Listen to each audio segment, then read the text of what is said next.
സബീഷ് കുർജിപ്പാലയുടെ 1001 കവിതകൾ ഭാഗം 15. വർണ്ണജാലം. പൂക്കൾ പലപ്പോഴും നിറങ്ങളുടെ ജന്മനാടുകളാണ്. സുഗന്ധമേറിയപ്പോഴാണ് അർത്ഥമുണ്ടായത്. ഉപ്പേരി.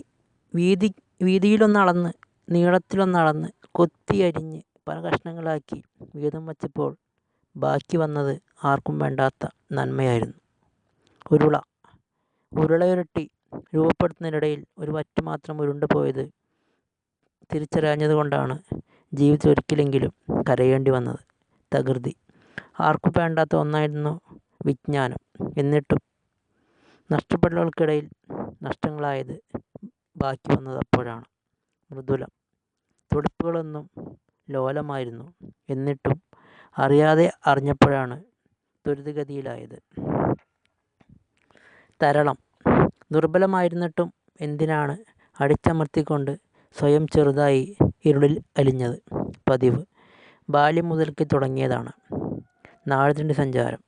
ഭിക്ഷായാചനം അവസാനിച്ചപ്പോൾ ആയുസ്സെത്തിയിരുന്നു. കുറവ്. അളന്നു തന്നെയാണ് അകലേക്ക് എറിഞ്ഞത്. എന്നിട്ടും പരിഹരിക്കപ്പെടാതിരുന്നത് പ്രവൃത്തികളുടെ ദോഷകാലങ്ങളാലായിരുന്നു. കോട്ട. ചുറ്റുമുയർത്തിയതുകൊണ്ട് ആയിരുന്നില്ല മതിലെന്ന് വിളിക്കപ്പെട്ടത്. മനുഷ്യസൃഷ്ടിയിൽ മനുഷ്യനെ വെല്ലുന്ന ആയുസ്സ് ലഭിച്ചപ്പോഴാണ്. ചങ്ങാതിക്കൂട്ടം. എണ്ണത്തിലേറെ കാഴ്ചകൾ വെല്ലുന്നവയായിരുന്നിട്ടും വീഴ്ചയിലൊരു കൈത്താങ്ങാകുവാൻ സാധിച്ചപ്പോഴാണ് സ്നേഹസാമ്രാജ്യം കെട്ടിപ്പടുത്തത്. രക്ഷ. ജനനം മുതൽ മരണം വരെ തനിച്ചാണെന്ന് തിരിച്ചറിഞ്ഞത് ജീവിതത്തിലെ ജീവിതഘട്ടങ്ങളിലാണ്. ആത്മരക്ഷ. ശരീരത്തെ രക്ഷിക്കാനാണ് ആദ്യം ശ്രമിച്ചത്.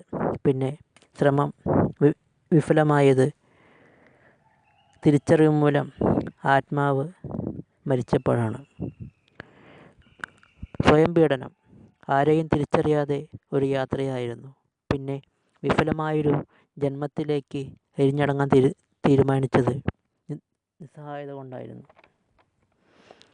ആതിഥേയത്വം. മഹത്വമൊന്നും വിളമ്പിയില്ല. സ്വീകരിച്ചിരുത്തി, ഹൃദയത്തിൽ കുടിയിരുത്തി സൽക്കരിച്ചപ്പോഴാണ് സ്നേഹത്തിൻ്റെ മഹത്വം അറിഞ്ഞത്. ചില്ലുനോവ്. താഴെ വീണ് തകർന്നത് വെറുമൊരു ഹൃദയമായിരുന്നില്ല, ലാളിച്ച് പരിപാലിച്ചെടുത്ത ശുദ്ധതാളത്തിൻ്റെ നൈർമല്യം പാടി ഉയർത്തിയ ഈണമായിരുന്നു. കളകളം. മെല്ലെ തുടങ്ങി മധ്യമത്തിൽ സഞ്ചരിച്ച് ഇടയ്ക്കൊന്ന് കുറുക്കി അതിവേഗത്തിൽ പാടിത്തീർത്തപ്പോഴാണ് തിരശ്ശീല വീഴും മുമ്പേ ഗംഭീരമായത്. ശുഭഗീതം. കരച്ചിൽ ആരംഭിച്ച് പിച്ചവച്ച് ബാല്യത്തിൽ കൗമാരം പിന്നിട്ട് യൗവനത്തിൽ എത്തിയപ്പോഴാണ് വൃദ്ധൻ്റെ മരണമറിഞ്ഞത്. ശുഭഗീതം. ശുഭസംഗീതം അതീവ ഹൃദ്യമായിരുന്നു. എന്നിട്ടും എപ്പോഴാണ് അലസമായി പോകാതെ ദ്രുതഗതിയിൽ പോകുന്നതിനിടയിൽ ശ്വാസം നിലച്ച് ഹൃദയം തകർന്നു പോയത്? കുടുംബഗീതം. ഒന്നിച്ചായിരുന്നു ആലാപനം. പിന്നെ തനിയെ ആലാപനം തുടങ്ങിയപ്പോഴാണ് താളപ്പിഴകൾ വന്ന് അപൂർണമായി തീർന്നത്. കാട്ടുതീ.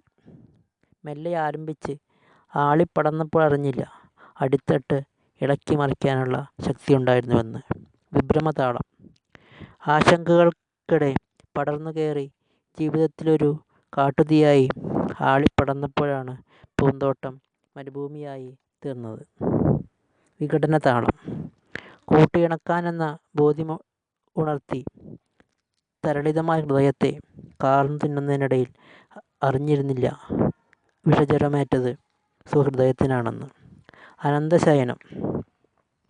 ജനനം മുതൽ മരണം വരെ ഉറക്കത്തിലായിരുന്നു. പിന്നെ എന്തിനാണ് മനോഹരമായ ജീവിതത്തെ കുറ്റപ്പെടുത്തി സ്വയം ഇല്ലാതായത്? Visual magic. ദീർഘവീക്ഷണങ്ങളോടെ ആരംഭിച്ച് ഇടയ്ക്കിടെ സ്മരണകളിലൂടെ സഞ്ചരിച്ച് പരിപൂർണതയിലെത്തിയത് പലകുറി പരീക്ഷണങ്ങളിലൂടെയായിരുന്നു. Long site. എന്തിനാണെന്ന് തിരിച്ചറിഞ്ഞായിരുന്നില്ല നീണ്ടൊരു മത്സരത്തിൽ വേഗത്തിൽ പാഞ്ഞു പോയിക്കൊണ്ടിരുന്നത്.